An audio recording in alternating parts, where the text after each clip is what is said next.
I am delighted to introduce one of my own colleagues as the moderator of our third panel. I'm going to introduce you to Vincent Duffy.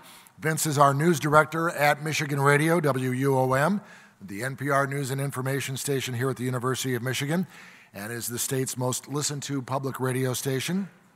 He is celebrating his first decade at the station this month and has scores of national, regional, and state journalism awards earned by his team during his tenure.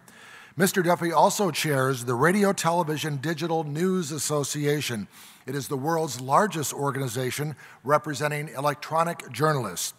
Vince will introduce the topic for his panel and his panel members right now. Vince Duffy. All right, thank you. I have a spare microphone. Well, hi, everybody. How are you? If you've probably been here for a day or two, but if you just arrived, thank you for coming to Ann Arbor. We hope you're having a good time, and we're sorry about the parking. So the role of media in peacemaking, that's going to be the topic we're going to talk about for about the next hour. As you know, media can inform us, it can entertain us, it can let us know what's happening. At its best, the media provide a platform where we can debate different opinions, talk about different possible solutions to the problems in our world, but it can also be misused. It can be misused for propaganda, it can incite hatred, it can spread rumors, if you like fake news or alternative facts. So today, because of technology, the traditional role that media used to play as the gatekeepers in deciding what was shared with the public has changed quite a bit. We now have citizen journalists, we have social media. And so the question is, does it really matter what the mainstream media is doing? And what role can that mainstream media play in the peacemaking that we'd like to see in our world? So we have four fantastic people to share their thoughts with us today on this topic. We'll have time for questions afterwards. I first want to introduce Bobby Ghosh. He is the editor-in-chief of the Hindustan Times in New Delhi. He's also worked for CNN and Time International and covered conflicts in Baghdad, Israel, Palestine, and Kashmir. Bobby Ghosh.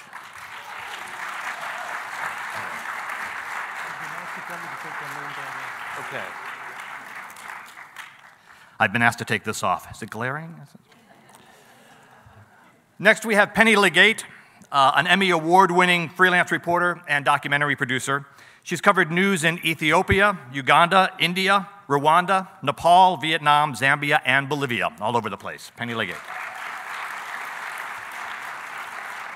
We also have with us this afternoon Blake Roberts, the founding chair of the Digital Journalism Program at the University of Windsor in Canada. He's worked for the CBC, and he has a specific research interest in how media can both promote and undermine peace. Blake Roberts. And lastly, Matthew Shaw. He's the deployment editor for the BBC's UK news gathering operation, and he has a particular interest in making newsrooms more mentally healthy and in taking care of journalists who experience depression. So, Matthew Shaw.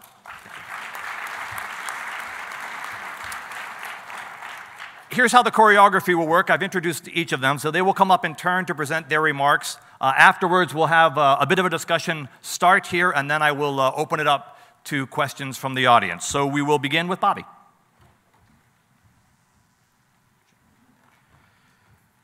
Hi, everyone. Thank you for coming. Thank you to the organizers for having me here. It's a little awkward for me to be going first because I'm actually going to take a counterintuitive position here, maybe slightly controversial. But I don't believe media has a role in peacemaking. I think the topic that we've chosen is sort of worded slightly in a way that I don't really agree with it. As a human being, as a citizen, I'm all for peace. I love it. I want it for everyone. I want it for my friends and family, for my country, for every country. I'm also a great admirer of people who make peace, who've made it their business to make peace, whether they are politicians and diplomats, whether they are organizations like the United Nations, like Reuters, or religious leaders. I'm full of admiration for those whose job is peacemaking. It's not my job, though. I don't think of it as my job. I've been a war correspondent for nigh on 15 years in places like South Asia, North Africa, but mostly in the Middle East. And in that entire time, I never once thought of it as my responsibility to make peace. My responsibility is to report it, is to report what's going on. And if that is peaceful, then so be it. And if it's not, then it's not. I'm not shying off my responsibility. I have an enormous responsibility as a journalist and as a commentator. My responsibility is to inform and edify, is to supply knowledge and some perspective, some analysis. Is to tell you how things were, how things are, and give you a pretty decent, educated estimation of how things might turn out. Now, all those people whose job it is to do peacemaking, if I'm doing my job incredibly well, then I'm informing their decisions, informing and empowering them to do their job. They have to make the assessment all the assessments that need taking in order to make peace. And I'm also philosophically open to the idea that when they have made those assessments, they may decide that the right course of action is war, is not necessarily peace.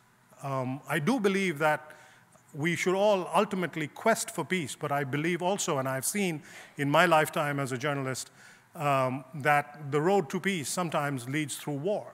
I've seen places like East Timor or in the Balkans when war conducted by outsiders helped to end civil war and violence within those communities. I've also seen occasions when the absence of war has led to massive slaughter. If you consider Rwanda, for instance, in the genocides that took place there, I often wonder how different things might have been if the international community could have brought itself to, as it did in the Balkans, conduct a small precision war. I can also see how in Syria right now, as we talk here, 500,000 people have been killed, 5 million people have been displaced because of a civil war, which, if, again, at an early moment, the rest of the world had chosen to intervene instead of simply talking about peace, the outcomes might have been different. And then, in the 5 and some years that I spent in Iraq, I've also witnessed how an incomplete war, a war poorly conducted, led to consequences of greater violence in its aftermath, and the neglect and the eagerness and the haste in which the United States and its allies pulled out of there led to more violence and led to the outcome that we now see in places like Syria and elsewhere. So I'm not an automatic believer that peace is the solution to everything. I am a cynic. I'm a professional cynic. That is what I think journalists are required to be. I believe that as human beings, we are a really crappy species. And we frequently put ourselves in places, in situations where our problems cannot be solved with peace. And when that happens, I think we should be prepared to have war. Now, I would never advocate that. I'm not a war maker. I'm a journalist. I'm not a peacemaker. I'm not a war maker. My job is to tell you as it is. Thank you.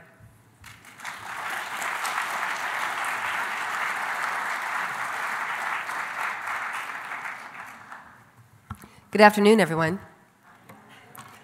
So I'm just going to speak a little bit about my experience as a broadcast journalist. That's where I started, and that's where I still am. And so it's going to be interesting to talk with print journalists today, radio, et cetera, about the different mediums and how they serve different audiences. And I'm just going to put this right up here because it's rolling around. And I know what you're thinking. You're like going, so what's with the lady on the podium? She doesn't look like anything like the picture in the program, right? I know what you're thinking. So that's how hard that the media can be on you, working in the media for just a few months. Anyway, that's a whole other chemo story I can tell you about later. But anyway, I'm happy to be here. Thank you, Ashish, for convening. Thank you for this wonderful conference and for the opportunity to speak and to listen. That's what I really want to do, is listen to a lot of these fellow journalists and learn from them as well. So I'm going to start with a phrase, saying from a man who lived 500 years before Christ, Buddha.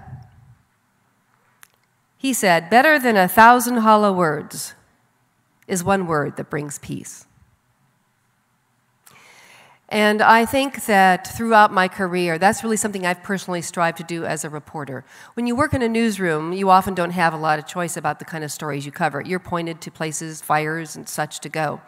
And when my career started in the late 70s in a TV newsroom in Pittsburgh, we actually still had what I'd call Big J journalism happening then. Women anchors were just starting to appear in the nightly news. This was like groundbreaking time. We were still shooting film back in these days. And one reporter would be assigned to one story all day long, work the story, work the angles, get the both sides, flesh it out, and present that story in the evening. That has changed so dramatically with the advent, of course, of live television, satellite link-ups, and so we can bring news to you as it's happening. And I know that a lot of you probably take that for granted now, but when we started, that was impossible. So instead of having one day to work on one story, as a reporter, you may be assigned to 3 or 4 stories in a day. And instead of getting 3 minutes of airtime to cover that story, you might get a minute. So that grinds you down to just the essence of what I call highlights. TV news is basically highlights. There's no way you can really get all the information you need to know about any particular topic from television news. And unfortunately, from a lot of the surveys that we have seen, that the vast majority of Americans get the vast majority of their news from TV. So in this special time when journalists are under attack, in particular in our country, really for the first time that I can remember in a long, long time, it's really going to be essential for our citizenship to be well-informed and to read and listen to various forms of media. So we went from what I call Big J journalism in broadcast news to kind of the police blotter as I traveled through the country doing different lines of work, from producing to reporting and anchoring, etc. I really felt like the news that we present to people in a minute, 10 seconds really does not reflect what's truly happening in society. Because when you think about it, it's pretty miraculous that most of us can drive down a highway and stay on the right side of the road, right? I mean, that's a pretty cool thing. We're not going to talk about that on the daily news, but what I'm saying is that most systems work. Most people don't rob banks. Most people aren't murdering people. Rape and those kinds of things are the exception to the rule, thank goodness. But these are the kinds of stories that we have filled our newscasts with. And I've always fought for a more representative or more relevant newscast to our audiences. I've not been successful, and that's probably why I'm not working in the business anymore. But it's always been a stance I've taken and fought for. Can we put more uplifting, more true to life, more peacemakers in the news? I just want to share briefly, as I just wrap up my comments here, that traveling with Rotary through countries like Zambia, Ethiopia, Vietnam, and many, many others, have really opened my eyes to what makes somebody feel peaceful. In our country, we pretty much take for granted that we have shelter, food, clothing, job opportunity, clean drinking water, sanitation, where a vast majority of the world does not. So I think about the places where we're seeing a lot of unrest and the people that don't like us very well. A lot of this stems from poverty and from lack of opportunity. So if Rotary and those of us who like to tell your stories can keep reaching out to the impoverished corners of the world, I think that is the greatest peacemaking opportunity that is possible for us. It's like Jeffrey Sachs says in his book, The End of Poverty, and as he talked about yesterday, that we make peace by supporting our fellow human beings. Because how do we feel peace? We're at peace when we have shelter, when we're warm at night, when we have food, when our children are educated, we have opportunity to get health care. These kinds of things are what make us peaceful. So I want to wrap up with a quote from the Dalai Lama. Peace, in the sense of absence of war, It is of little value to someone who is dying of hunger or cold. It will not remove the pain of torture inflicted on a prisoner of conscience. It does not comfort those who have lost their loved ones in floods caused by senseless deforestation in a neighboring country. Peace can only last where human rights are respected, where people are fed, and where individuals and nations are free. Thank you.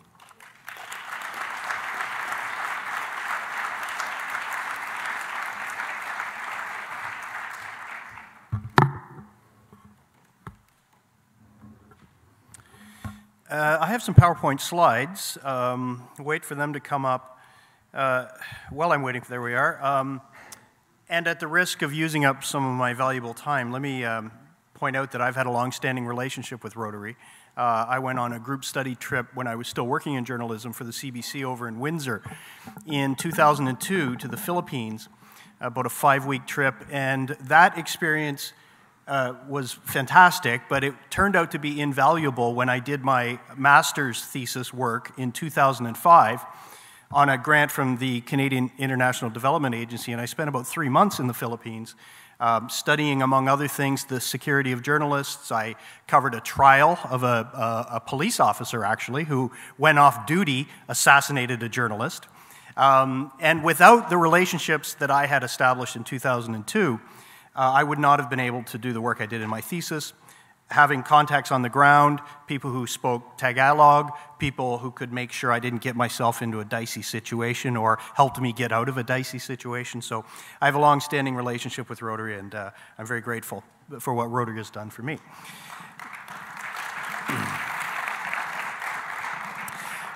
So I'm going to talk a little bit about social media and peace or peacemaking, peace and conflict, if you like. And some of this I'm sure you will be familiar with, but I'll just cover some ground that's already been tilled and hopefully provoke some thought and some interaction with you at the end of my presentation. Okay, so should perhaps put my glasses on, that might help. So let's begin here. And in general, as you probably know, mainstream media influence is in decline, at least if you measure it according to audience share.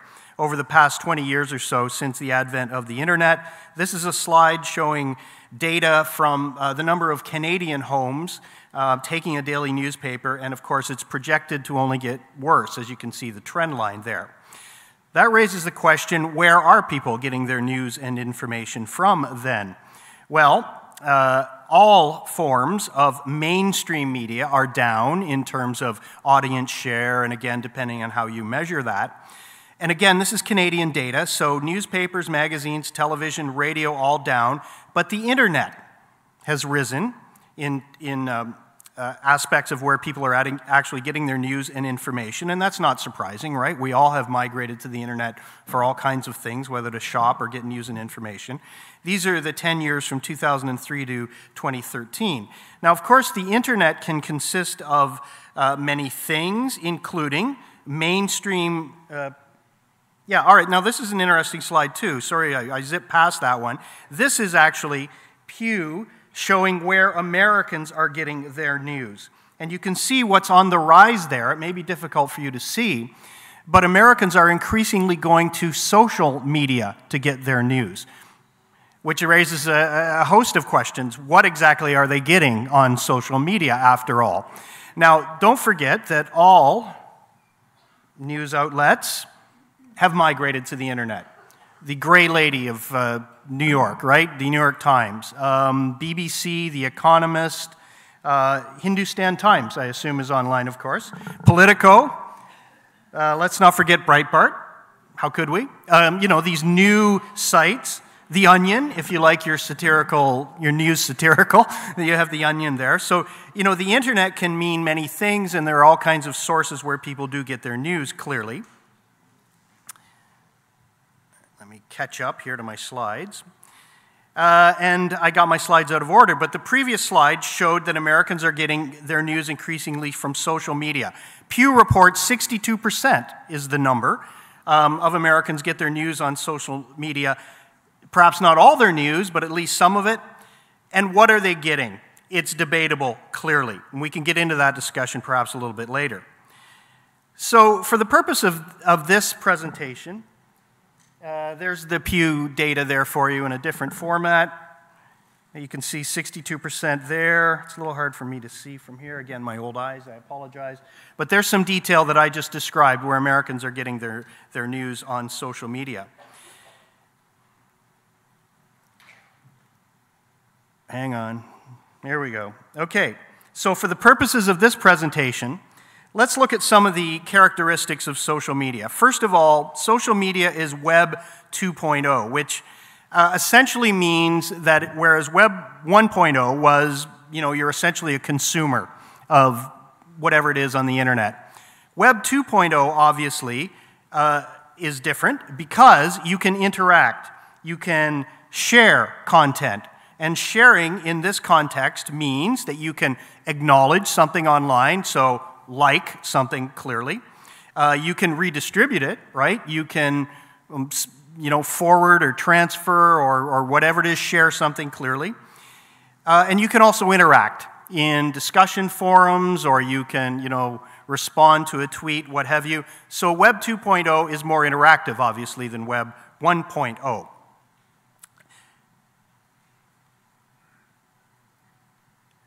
Now, one of the matters that there is consensus on is that social media has strong mobilization capacities. It can get people out onto the streets clearly. Take a look at the Arab Spring, for example, the Occupy movement. Just this weekend, the Russian government has attempted to ban certain social media forums in Russia in an attempt to stop people from going onto the streets. That was reported last night. So social media is clearly effective in doing that, but a significant criticism of social media is that it promotes, it has mobilization capacities, there should be one more there, but it also promotes, to the detriment, if you like, of peace building, since that's what we're talking about here, is that social media promotes in-group communication. Self-affirming, it's a self-affirming process. People talk to each other. They succumb to confirmation bias. If they already have a bias, they will seek confirmation of that within these groups, and they can they are more easily able to communicate within these groups through social media. Let's look at a couple of examples here. So this is what's using social media mapping technology or software. So this is an example of fairly decent social media interaction. I'm sorry I don't know what this one is. I forget since I put the slides together. Let's say it's a group of Rotarians. You've got 3 clusters or 4 clusters there, but at least they may disagree on something, but they're at least talking to each other. You can see that, right? You've got what are known as nodes. Those are those significant individuals, and vertices. They're talking to each other. Here is an example of a situation in social media where there isn't a great deal of interaction. And this one, I actually know what this one is. This is from 2013, and this is a discussion over looming tax hikes, because what was happening was Obama was having a dispute with Congress, and he launched this hashtag My2K Twitter campaign. And the premise of that was that he said if there wasn't a deal between the White House and Congress on, I guess, the budget or tax hikes or whatever, the average American would pay $2,000 more in taxes. It's pretty clear on this slide that there's a binary division between the two groups, presumably between Republicans and Democrats, and they ain't talking to each other, right? There's a whole lot of in-group communication going on there. Now, if we were to model exchanges like this in a conflict situation, I'm sure you can imagine how conversations might look using social media mapping between, let's say, Palestinians and Israelis, for example, or government supporters and opponents in Syria. Ne'er the twain shall meet, right? There wouldn't be a whole lot of vertices between these two groups. So to summarize, and I'm almost wrapped, social media, a low-cost form of communication. It is effective in promoting events, getting people out to rallies. You can easily share facts and images and data. There are networked linkages linkaging potential, obviously, in social media, and there's immediacy in social media. The con side of social media, again, some of which you will probably be aware of, there are echo chambers of identity and hate. Social media movements are often non-hierarchical, so they lack leadership and they fall apart, like the Occupy movement, which you could argue squandered the attention it got at the time. Movements in social media tend to start strong, but they also fade. There's a slacktivism hypothesis, meaning that people can think they're getting involved, let's say, by interacting through social media, instead of actually getting out there and doing something. So it relates to the last bullet here, which is opportunity cost. You know, people are perhaps wasting their time, if you like, on social media when they could be taking that opportunity to actually go out there and do something more real, more authentic, and more effective. So just some concluding thoughts now. Obviously, you can transmit facts and images. There is simplicity of messaging in social media, the organizational capacity to get people out to rallies, as I said. Virality, if a social media movement can catch fire, it can really catch fire. And it can have global impact, obviously. I suggest that if you want to engage in peace strategies using social media, you have to find strategies to identify and mobilize influencers. And there's research in social media known as clout scores, where you can look at an individual's network and the influence they have, the size of their network. And I think social media at least opens up an opportunity for discussion between parties like never before. But as I said, there's also the dark side of social media. So my last slide is this guy. So if you can convince, is he the richest man? Maybe he's the second richest. Carlos Slim, I think, is perhaps number one. But, you know, that's Gates doing the ice bucket challenge, right? If you can't tell in the back there. So if you can convince a guy like that to pour ice water on his head, but in your case, to engage in some sort of a social media-mediated campaign for peace, then you're probably on your way. That is my presentation. Thank you very much, and I'd be happy to take your questions.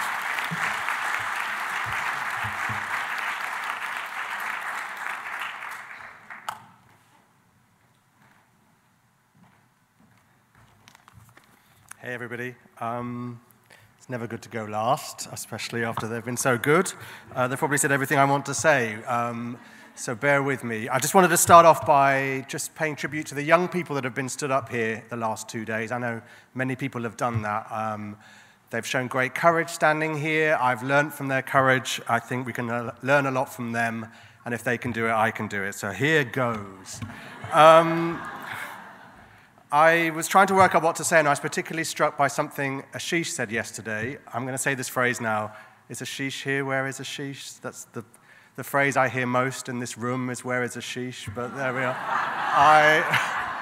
I don't think he's here. Anyway, Ashish said at the beginning of this, to really find peace in the world, we need to find peace in ourselves first. And I thought, oh, I can talk about that, so that's good. So that's what that's my contribution today. I'm going to focus on that.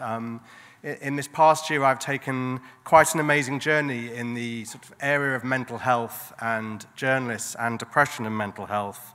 And what I found reflects a lot on how our newsrooms operate now, but also what we think of the media and the role the media has to play has something to do with that too. News organizations have huge reach. We assume they have huge power, but the pressure that we put on journalists when we think like that means I think we really have to give a really hard and serious thought into how we make journalists more resilient nowadays and how we support them. The theme of my speech, I'm afraid, is going to be hug a journalist, because I think it's particularly important even now that we think about doing that. So I was going to give a little bit more background to myself, but I had depression in my 20s, and 2 or 3 years ago, something to do with work, but like many of these things, to do with many other factors, but work certainly didn't help. I'm doing a breakout session after here, so if you really want to be entertained, I'll tell you all about my depression in a private room. No, enough of the jokes now. So, as part of that study, which brought me here to the Knight Wallace Fellowship in Michigan, I spent the best year of my life here last year, led me to talking to other journalists about their depression, because as soon as you say you're depressed, that's all journalists want to talk to you about is their own personal experience. I wrote to everybody in BBC News to talk about my personal experience, and I wanted them to tell me about their mental health, what was getting them down, what was making them ill. And like you will find in all these situations, wherever you work, I was bombarded with emails. I had hundreds of emails, 600 in 24 hours, in fact, from BBC staff, which most of them, I'd be delighted to tell you, were just messages of support with kind of, I've had some story to tell you about my mother, my wife, my husband, my child, my brother.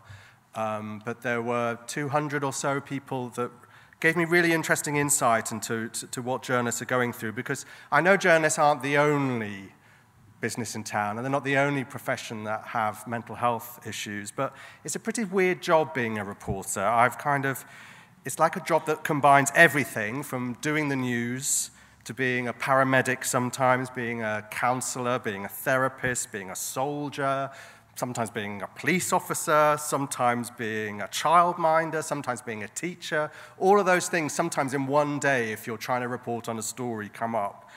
And that can lead to real pressure on people. There are no precise figures on the prevalence of depression or mental health problems amongst journalists. So a lot of what I'm saying is just based on the fact that I've spoken to many of them and they've told me what's been getting them down. But there are some obvious things about journalists as well.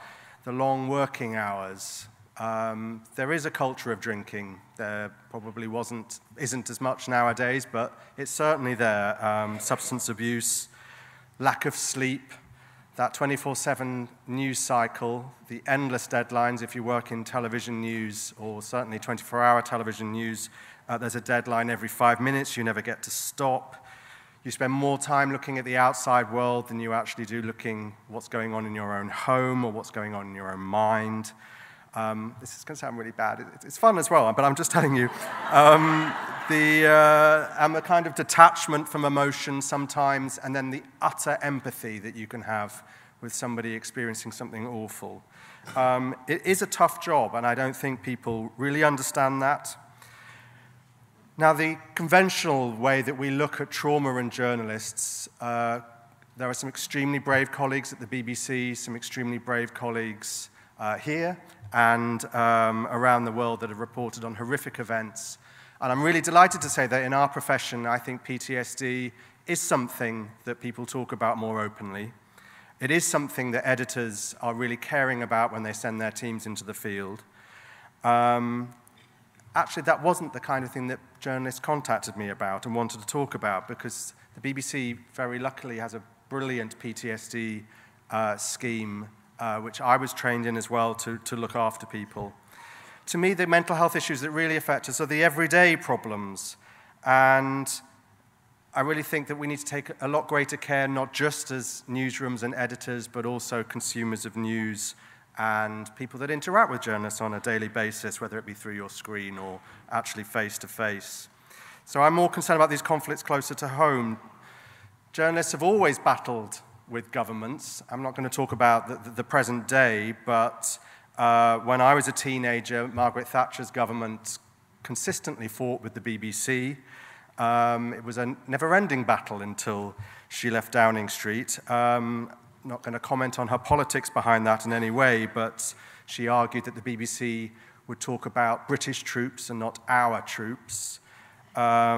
She, of course, you may remember some leading members of the IRA and Sinn Féin. We weren't allowed to broadcast their voices on the BBC, so what we did was we interviewed them and they got somebody to do an impression of them over their voices, which was a way around that law, which I think annoyed her quite a lot. Our coverage of the bombing of Libya after one of the terror attacks in Europe she heavily criticized that for bias. We've always always faced accusations of bias. And I think largely journalists quite like that. They club together, they gang together, they think they're telling a story, and they feel united. I'd suggest in this more disparate world of media that journalists feel less united than they've ever done and feel more as if they're in the middle of the conflict. And in fact, some of these stories, they've become more of the news than the actual news story itself. And really, the media isn't the news. The way we tell the stories isn't the news story. But I think a lot of journalists and the people I've spoken to feel under terrible pressure because they think that all eyes are on the way that they're doing their work, when all they're trying to do is tell the story. I kind of call it this sort of hysterical obsession with how the media do things, but as my colleagues here have pointed out, we're just trying to do one thing. We're trying to shed some light. We're trying to tell you something that you might not like, but we're also just trying to tell other people's stories above all. But actually, out of all the thoughts and complaints, oh no, I have one more, I apologize. One more thing before I get to that, which is this sort of disparate media, the fact that journalists now have a go at each other. I think sometimes at the end of the day, when we reported on stories, this is a kind of halcyon day, we'd all report to the pub, yes, there's some drinking involved, and journalists would all discuss the story. They may have written it in a different way, but they would all defend each other. And I think the world of social media within journalism and the way different networks treat each other has kind of really harmed the profession and the mental health of the staff and the producers, the technicians, the journalists that work there. But above all, we talked about social media. I think social media has exposed journalists to really personal abuse from the audience. The audience don't understand that when a journalist tells you something you don't like, it doesn't mean they're biased, they're just telling you something different and new. And I think if when we think about the media and peacemaking in the future, what we really need to think about is how we educate the audience to look at, read at, listen, what we do on a daily basis, and try and make their own decisions and their own way forward with the information we've given them. Thank you.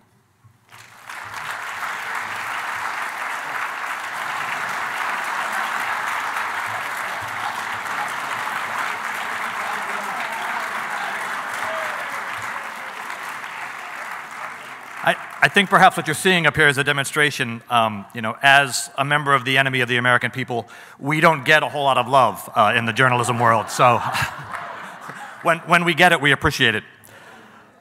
We've got plenty of time for questions, and so I want to just try to ask a couple of questions of our panelists that will sort of draw these comments together, and then welcome your questions as well. Bobby, I want to start with you, since you did start with sort of a contrarian view. Talking about how journalists, their job really is just to describe what's happening. And our job is not to be peacemakers or warmongers in either sense, but just to find the truth as well as we can and as fairly as we can, share that with the public. But I'm wondering, do you think that we have a responsibility as an industry of having that possibility where we can contribute to violence if we do our jobs poorly or unethically? I mean, if we're not doing our jobs correctly, can't we inadvertently or perhaps intentionally contribute to the opinions or the circumstances that create or promote violence in our world? Yeah, absolutely. I think if we're not doing our jobs well, we can do some very, very serious damage. And we saw that in the run-up to the war in Iraq, when far too many people in our profession didn't do the due diligence, was not adequately skeptical about the government's position, and we contributed by being inadequate, we contributed to the drums of war. In some cases, went along with enthusiastically with the government's position for war. So yeah, if we do our jobs badly, it's one of those professions. It's like being a surgeon, if you like, where if you do your job badly, people die. And we have to be extremely cautious about it. But again, we have to let the facts take us where they will take us. And then we have to inform our readership and then let them decide what they want to do with those facts. What about situations where, you mentioned Africa, where perhaps the facts just, they're there, but they're not being spread widely? I mean, Was Rwanda, for example, covered enough in Western media, and could what happened there have been averted if more journalists had paid attention to it or given it more airtime? No, it was not covered adequately in the Western media, but then it's a hard call to make. I've been on both sides of this. I've been a reporter and I've been an editor too. We look back now and say Rwanda was horrible, but it's a bit like that story about a frog in gently gradually boiling water. We didn't realize how horrible it was until afterward, until all the facts came out. When it started, it seemed like just another little conflict, and a lot of it was taking place outside. So it's outside of our view. And let's remind ourselves, a great deal else was also going on in the world, and there were plenty of other things happening at the time that deserved our attention. We constantly make these calls. Where are you going to put your attention? I'd like to think that most of the time we get it right, but every now and again we'll get it horribly, horribly wrong. And Rwanda was one of those. Darfur was another of those, and we got it wrong. Thank you. So Penny, I just want to say that I think where we may fall short as a profession is in just reporting events rather than the processes that lead up to them and follow. I think that's what we look for, the most sensational event. Oh, the war has started, but we neglect to talk about the processes and educate people about why did we get there and what are we doing now afterwards, rather than, okay, a bomb fell here and this many people died. So it's just like these sporadic events without a lot of analysis. Well, Penny, you talked about the need to do news stories or talk about things that are going well or that are successful. And then we do have this sort of cliche in the news world that, we don't do a story if all the planes landed yesterday. I mean, that's just not something that we cover. So how do we bring those stories of success that maybe aren't conflict-ridden or don't have two sides? How do we put those in such a way that they will be of interest to the audience or to our assignment editors or whoever gets to decide what gets in the paper or on the air, and take those good stories and share them with the public? Well, I think that we always have to have the right angle, right, for any great story that we do, an uplifting story. So you're always trying to seek what that angle is and how it benefits your community. One person's doing something that's helping an entire community. We have a huge homeless problem in Seattle. So I would think that a rather uplifting story might be about a group of people that this would be a story of uplifting, of good news, called Reach. They are, a lot of them are former addicts who go to the streets, meet people one-on-one, that kind of story. So I think you have to find angles in order to get stories on the air, and the news directors and producers, they're just like, we don't want fluff, we don't want fun stories. So you have to find, that's an uplifting story about people who are making a change on the streets in terms of a bigger problem. So I think you have to have context. And I think that the way I actually did sneak a lot of stories on the air when the producers, like on the weekends where I could do a little bit longer story, like on Rotary's work. But I tied it in like the polio eradication effort with the Bill and Melinda Gates Foundation and their dedication to it. So I had a Seattle tie, an organization here making a global difference, and these are the warriors on the ground doing the work. So if you work to find what we call a peg, then you can get those good stories on the air. Well, let me jump over to Matthew for a second, just because I want to sort of bring you in with the types of discussions that we have in our newsrooms where we can have this debate whether, do we do the good story or the bad story. And do you think that the audience is aware of the types of debates that take place in our newsrooms? We had a situation in my newsroom just yesterday where there was a debate, an argument, even some tears over whether or not to use a source in a story because that source might be put in danger, but was crucial to the audience understanding the story. Do you think that the general public is aware that those sort of discussions go on in our newsrooms? Well, I don't think they are. I mean, clearly we can't broadcast our editorial meetings because they're reasonably private, and we're all allowed to say relaxed comments on some things. But the BBC newsroom, the BBC has probably the most news output of any single organisation in the world. The main editorial meeting, it's called the 9 o'clock meeting, is at 9 o'clock in the morning. But that meeting is, when it's bad, it's awful. But when it's really good, when there's a really good editorial discussion, I sometimes think, I really wish the audience would know. And they are funny things that we talk about, some of it very controversial, whether we call a certain person a terrorist or is it an act of terrorism, things that actually some of our critics don't like us playing around with that kind of word. But it's a really important issue what we call somebody who's done something terrible. We'll discuss that. Clearly, everyone thinks the BBC is pro-Europe, but clearly everyone thinks the BBC is anti-Europe at the same time. But that's the job. We do sit and go through policies with a toothpick to try and understand it and make sure that we've been as impartial and fair as possible. We did broadcast the meeting once, actually. There was I forget what it was kind of an International World something day, Day of Peace, and we actually, we showed the whole meeting for an hour, which was slightly abnormal because we were all dressed up. There were no swear words. There was a tiny bit of makeup, I think, on some of the managers, but some of the male managers. But again, I think people were amazed. I think we were talking quite in depth about something that was going on in the Middle East, and we really wanted to make sure that we got both sides of the story, and we're trying to find it. I'm not saying we're brilliant. We get it wrong sometimes. Sometimes we can't get the other side of the argument because we can't reach it or see it, and we try and tell it in other ways, but I think people would be reasonably surprised to know. And I think that's common. I'm going to say that even in those news organizations you may think are biased, I still think journalists sit round and discuss the story at length to see if they're getting it right, even if they want to kind of naturally go in kind of one direction or support somebody's argument. Matthew, you made a couple of jokes in your, I'm sorry, Blake, in your remarks about social media and how people might get misinformation from social media, especially if they're getting it from The Onion, for example, which is designed to do just that. What do you mean?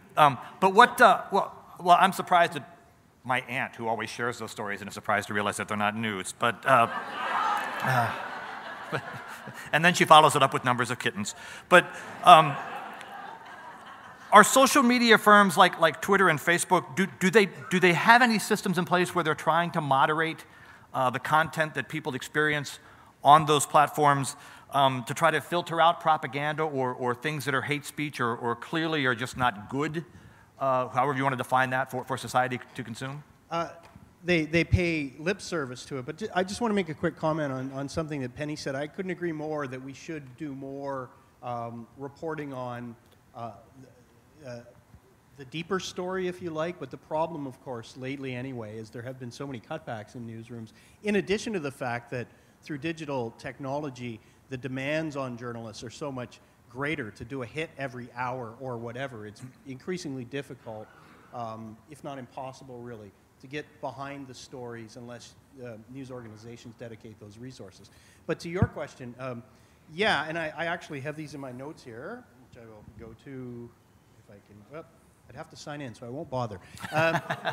So Twitter, for example, as I said, pays lip service. They have a list of things you're not supposed to say, you know, harassment, hate speech, which at the risk of either having your tweet pulled down or your subscription canceled or whatever, you know, you can say those things, but they claim that they will catch you. Or try to. But there are really only three ways to do that. One, a human looking at all these tweets somewhere out there in California, or humans, I suppose, in a call center. So I don't know. But imagine how many humans it would take to monitor all those tweets or whatever social media conversations that are occurring this very moment, right? You know, thousands, millions, billions, possibly. The other way is through a machine, so an algorithm to try to detect some sort of a hate tweet. In both those contexts, what is a hate tweet? You know, how do you determine, we all know what some, you know, hashtag I hate fill in the blank. That's pretty obvious, you know, whatever it is, but that's sort of a, you know, a debatable determination after all. What qualifies as hate? Now, the third way that it can be done is someone reporting it. Now, it was interesting what Matthew said. You know, journalists being harassed, which is certainly increasing through social media. And an individual like a journalist, although a journalist probably isn't as likely to do it as maybe someone else, a member of the community who has said something and then is being trolled or whatever, you can report that to your local constabulary, but that's only effective in, let's say, a developed world context where you've got a rule of law, where the cops will actually do something, where there are hate speech laws. So what I'm getting at is that it's next to impossible to actually filter out and find these, whatever they are, tweets or whatever that contravene the restrictions of Twitter, Facebook, or what have you. But I guess the other point, too, is you can't take away the tweet once it's already been tweeted, right? It's already out there, and then it goes viral, gets passed around. So I think it's really they're trying to catch up, if at all, and I'm not that optimistic that they're really trying to do anything or that they can do anything. So I see panelists chomping at the bit to respond to this, but I do want to get questions from the audience as well. So let me hit Bobby quickly and then at the end, but I can't see real well because of the lights, but I'm told that there are people out there with microphones. So if you have a question, raise your hand and someone will come to you. I also, because we don't have a whole lot of time, I would ask you just ask a question. If you want to make a speech, you can come up and get in our face afterwards. Okay, there's a mic there at the podium. So Bobby and then Matthew, if you want to respond very quickly, and then we'll take the questions. Yeah, I think you've hit on this point, a very, very important point, which is what do you do with this giant pipe of news and things that look like news or purport to be news coming at you? And I think the answer to all of this is the answer to all problems is education. About 15 years ago, some friends of mine, former colleagues at Time Magazine, went to the State University of New York and launched a program called News Literacy, which is not for journalism students. It was done out of the journalism school, but not for journalism students. It was specifically for people of every other discipline to come to the journalism school and learn how to make sense of all these different news sources.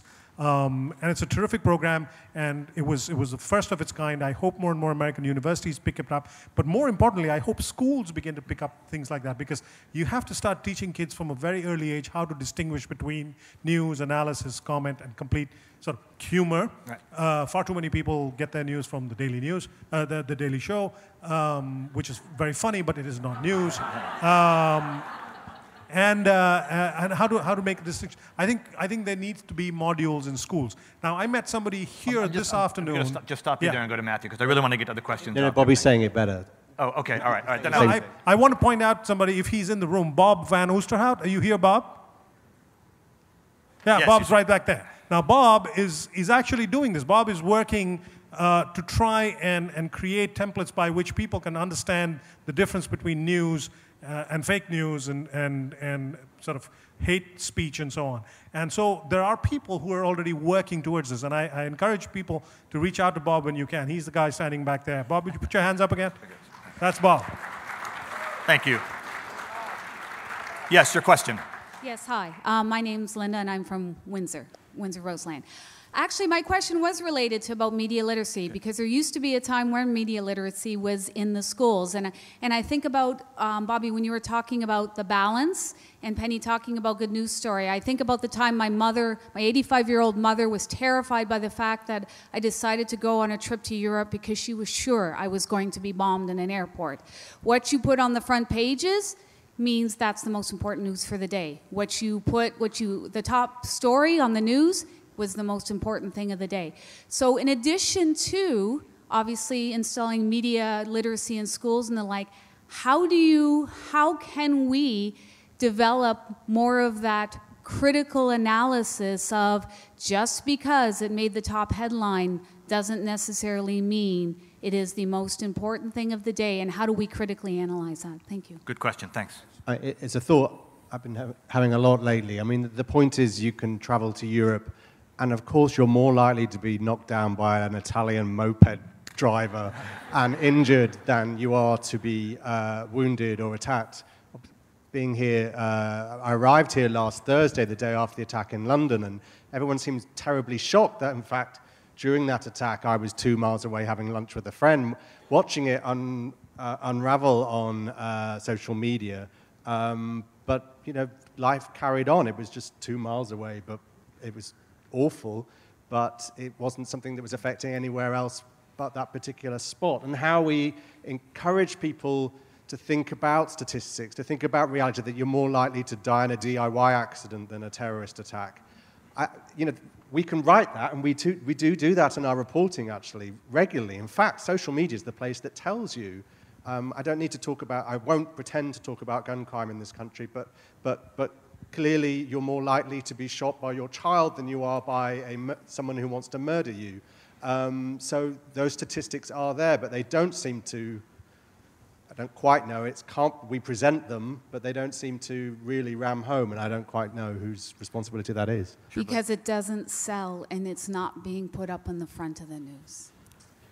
Just briefly, so I teach, right? I'm a professor of journalism and political science, and it's bad out there. I mean, like the young people, even those who think they want to have a career in journalism, it's woeful, honestly, what they aren't not just aware of. They're not learning. From what I understand, they don't take civics courses or politics courses, certainly not in Canada, like they used to. And they're not interested. Like social media, perhaps, can be blamed for part of that, too. They spend a lot of time wasted, right? It's that old opportunity cost, when they're looking at, cute cat videos or what have you, or, it is kind of the culture that we're in, and I hate to sound pessimistic, but, short little whatever it is, gratifying images of some kind. So, I don't know. I think there needs to be some sort of change, probably at the educational level in secondary schools. I'm going to stop you just so we can get to the next question. Go ahead, sir. Yeah, so I think this is central. The central discussion is how, as Rotarians, as honest seekers of truth and problem solvers, it probably doesn't come to us in 1-minute segments. What do you recommend where do people who want to know get beyond confirming their own opinions to informing their opinions? Where should they go? What are responsible media that they can turn to inform themselves? Help. Well, of course, I'm under contract to say NPR. Hindustan Times. That's right. But I'll pass the question off. Good places for news. Well, it's a complicated world, and I'm not going to give you easy answers. There are a number of excellent places for news, and it's not rocket science to figure it out. The sorts of people who are here are I'm going to take it, highly literate and smart and engaged people. That's why you are Rotarians. It's not that difficult to find good sources. NPR, and I'm not just saying it because you're standing here, is a terrific news source. The New York Times is a terrific one of the great newspapers of the world. The Washington Post, the Wall Street Journal. There are lots of fantastic news sources in this country.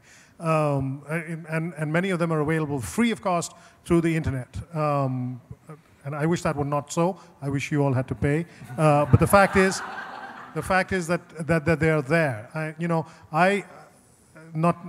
Please don't take this personally, but I do get a little fed up when people say, "But how are we to tell?"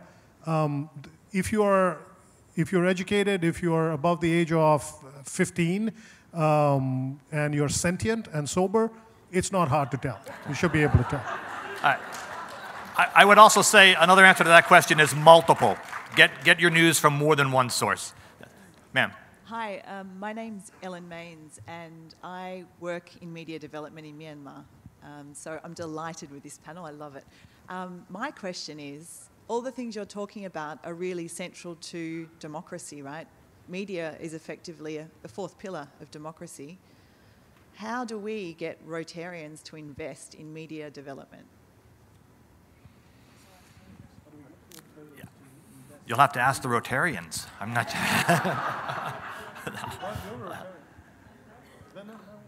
Anybody had any success in getting Rotarians to invest in their project? What do you define as media development? Well, media development could be anything from educating the public on media literacy. Now, Bobby's answer was really relevant to the US and Canada, but look at somewhere like Myanmar where people have missed out on 40 years of education. How do you educate somebody who's had no education on how to interpret whether something is good media? Other elements of media development are law and policy, so how to put laws in place that protect journalists, that enable them to report accurately. How do you stop hate speech? How do you work on policies for the internet? How do you make sure that the media can hold governments accountable for what's happening. And in the case of Myanmar, that looks like, how do you make sure that journalists can report on the genocide that's happening so that it can be stopped? Yeah, no, you've touched on a really sensitive issue. There are still parts of the world that are coming onto the internet now for the first time. And if you think it's confusing out there, imagine if you went from nothing to a 1,000-watt bulb put right in front of your eyes, from complete darkness to that kind of light. I saw a little bit of that in Iraq in 2003. Before the war, Iraqis had no access to the internet. They had no free press. They couldn't watch television from outside of Iraq. And suddenly someone threw a switch, and all that became available. Within days of that statue coming down in Paradise Square, there were satellite dishes being sold in the shops in Baghdad, and people were sort of, completely. It was like the entire country went like that, all that coming at them, all these satellite channels, and it took a lot of time for Iraqis to learn how to filter out the rubbish from, and I think it's a process that is still unfolding now. It takes a very, very long time for that to happen. It has to start from better government. It has to start from Burmese or Myanmar leaders taking that position. And I'm afraid that I don't see Aung San Suu Kyi doing that, which is a shame. So I'm going to stop you there, and I apologize to the people who've been waiting patiently to ask questions, but I'm a broadcaster, so I'm trained to stop on time. So we will say thank you very much for your participation, and thank you to the panelists. If you have a specific question for me or for one of the panelists, you might be able to catch us afterwards. We will be hanging around. I, for one, will be happy to answer any question that you have until all the questions are asked. Thank you again, and I hope everybody enjoys the rest of your conference here in Ann Arbor. Thanks.